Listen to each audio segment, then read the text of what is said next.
आज हम लोग हार्ट यानी कि हृदय के बारे में जानेंगे। इसके अंदर कौन कौन सा पार्ट्स है और वो किस तरह से काम करता है। हार्ट हमारे सीने में बिल्कुल बीचों बीच होता है।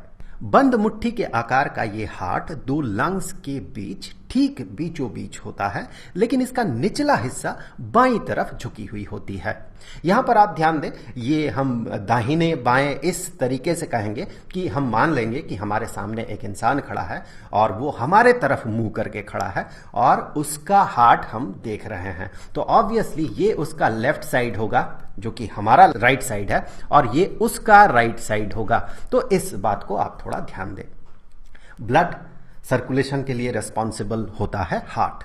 हार्ट पंप करता है और थ्रू आर्टरीज एंड वेन्स वो ब्लड का सर्कुलेशन होता है। अब देखिए यहां पर क्या क्या पार्ट है। इस हार्ट में ब्लड आता कहां से है? इस पाथ से ब्लड यहां पर अंदर घुसता है। यहां पर एक चेंबर है। चलिए मैं सबसे पहले इन चेंबर्स को लिख लेता हूं। सो यहां पर एक चेंबर आपको दिखेगा और यहां पर एक चेंबर आपको दिखेगा। यहां एक और चेंबर है, यहां पर एक और चेंबर है। मेनली हार्ट 4 चेंबर्स से बना हुआ है। ऊपर वाले जो चेंबर्स है, इन चेंबर्स को एट्रियम कहा जाता है। तो यहां पर एक एट्रियम और यहां पर दूसरा एट्रियम। यहां पर जो एट्रियम होगा ऑब्वियसली ये राइट एट्रियम होगा। ये जो है ये राइट एट्रियम होगा और इस तरफ जो एट्रियम है ये लेफ्ट एट्रियम होगा। एट्रियम का प्लूरल फॉर्म एट्रिया होता है। अब यहां से ये जो नीचे वाला चेंबर है, इस नीचे वाले चेंबर को वेंट्रिकल कहा जाता है। ये जो है ये वेंट्रिकल है। ऑब्वियसली 2 वेंट्रिकल्स है तो इसे हम कहेंगे राइट वेंट्रिकल। ये राइट वेंट्रिकल हो गया और यहां पर ये एक चेंबर है, इसे हम लेफ्ट वेंट्रिकल कहेंगे। ये हो गया लेफ्ट वेंट्रिकल। तो 4 मेन चेंबर्स है। अब देखिए ब्लड किस पाथ से पहुंचता है। बॉडी में जो डीऑक्सीजनेटेड ब्लड होता है, मतलब सेल में रेस्पिरेशन के बाद जो कार्बन डाइऑक्साइड बनता है, उस कार्बन डाइऑक्साइड को जो ब्लड अब्सॉर्ब करता है और वेन के थ्रू वो हार्ट में पहुंचता है। तो यहां पर वो वाला वेन है, इसे वेना कावा कहा जाता है। मेनली वेना कावा 2 तरह का होता है, सुपीरियर वेना कावा और inferior vena cava. Superior vena cava body के अपर पार्ट से ब्लड को, डीऑक्सीजनेटेड ब्लड को हार्ट तक पहुंचाता है और इंफीरियर वेना कावा जो है ये नीचे से, निचले वाले पार्ट से ब्लड को, डीऑक्सीजनेटेड ब्लड को ये हार्ट तक पहुंचाता है। तो ये हो गया वेना कावा। आप याद रखें 2 तरह के वेना कावा होता है, एक तो सुपीरियर और इंफीरियर। अब देखिए यहां से ब्लड सबसे पहले इस जगह तक पहुंचता है, राइट एट्रियम तक पहुंचता है।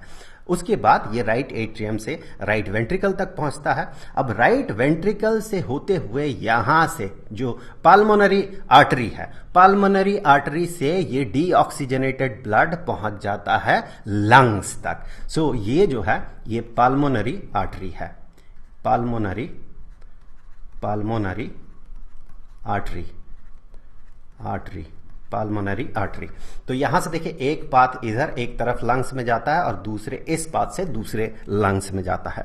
लंग्स में क्या होता है, वही डीऑक्सीजनेटेड ब्लड फिल्टर्ड होता है, वहां पर कार्बन डाइऑक्साइड निकल जाता है, लंग्स में चला जाता है और लंग्स से ऑक्सीजन अब्जॉर्ब्ड होता है। फिर वो जो ब्लड है जिसे हम कहते हैं प्यूरिफाइड ब्लड, या बेहतर शब्द में हम कहते हैं ऑक्सीजनेटेड ब्लड, फिर वो ऑक्सीजनेटेड ब्लड इस पाथ से यहां से वो अंदर आता है, एट्रियम से ये अंदर आता है और फिर यहां से एट्रियम होते हुए, लेफ्ट एट्रियम होते हुए लेफ्ट वेंट्रिकल तक पहुंचता है और लेफ्ट वेंट्रिकल से होते हुए यहां से इस तरह से इस पाथ से ये चला जाता है। यहां पर इसे एओर्टा कहा जाता है, इसे एओर्टा कहा जाता है। एओर्टा से ये ब्लड जो है, ऑक्सीजनेटेड ब्लड जो है पूरे बॉडी में फैलता है। एक बार हम इसके फंक्शन को थोड़ा डिटेल्स में देखेंगे, उससे पहले देखिए यहां पर इस वेंट्रिकल में, राइट वेंट्रिकल में क्या है, डीऑक्सीजनेटेड ब्लड है। लेफ्ट वेंट्रिकल में क्या है, ऑक्सीजनेटेड ब्लड है। तो ये दोनों मिक्स ना हो जाए इसीलिए यहां पर एक थिक वॉल होता है जिसे कि सेप्टम कहा जाता है। यहां पर ये जो आप वॉल देख रहे हैं, ये वाला जो वॉल है इसे सेप्टम कहा जाता है, जो कि सेपरेट करता है राइट वेंट्रिकल और लेफ्ट वेंट्रिकल को।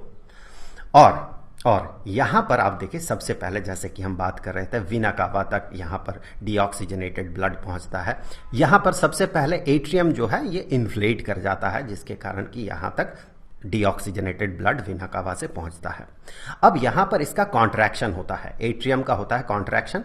एट्रियम का कॉन्ट्रैक्शन होते साथ क्या होता है कि वो जो ब्लड है एट्रियम से यहाँ पर एक वाल्व होता है, यहाँ से ट्राइकास्पिड वाल्व कहा जाता है।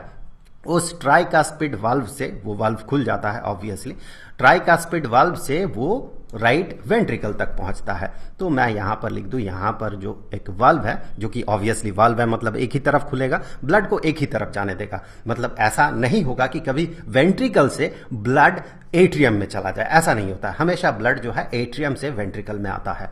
तो फिर यहां पर ये जो वाल्व है इसे ट्राइकास्पिड वाल्व कहा जाता है, ट्राइकास्पिड वाल्व। ये इन्फ्लेट करता है, ये जो राइट वेंट्रिकल है ये इन्फ्लेट करता है मतलब फैल जाता है और एट्रियम सिकुड़ता है, जिसके कारण कि एट्रियम से ये ब्लड वेंट्रिकल तक पहुंचता है। उसके बाद यहाँ से फिर वेंट्रिकल सिकुड़ने लगता है। जब वेंट्रिकल सिकुड़ेगा उस समय चूंकि यहाँ पर ट्राइकास्पिड वाल्व है तो ये ब्लड एट्रियम तक नहीं जा सकता है, बल्कि यहाँ इसके साथ पाल्मोनरी आर्टरी का जो है लिंकेज है, यहां से ये ब्लड का पाथ मिलता है, ये पाल्मोनरी आर्टरी होके ये ब्लड बाहर निकल जाता है। इस तरह से ये पाल्मोनरी आर्टरी होके बाहर निकलता है। ये डीऑक्सीजनेटेड ब्लड पाल्मोनरी आर्टरी होके लंग्स तक पहुंचता है, फिर लंग्स में फिल्टर होता है, लंग्स में फिल्टर होने के बाद ये लेफ्ट एट्रियम तक पहुंचता है। तो मैं यहां पर थोड़ा सा लिख दूं कि यहां पर ऑक्सीजनेटेड